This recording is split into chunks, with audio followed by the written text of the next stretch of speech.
Cauliflower pakodi.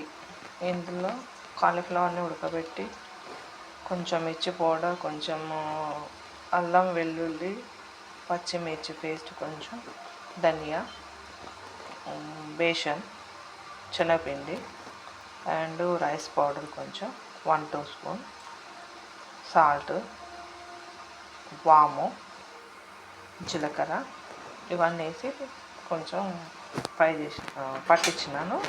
ఆ తర్వాత oil వేడి చేసి దీంట్లో ఫ్రై చేస్తున్నాను కాలీఫ్లవర్ పకోడీ.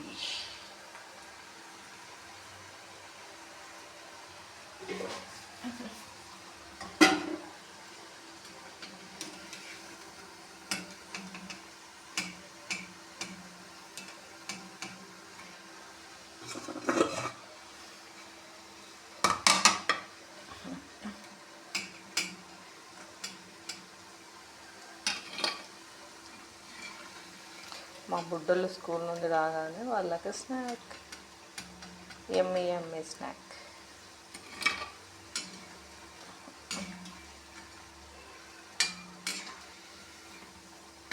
ఒకసారి మీరు కూడా ట్రై చేయండి, ఎలా ఉంటుందో తెలుస్తుంది.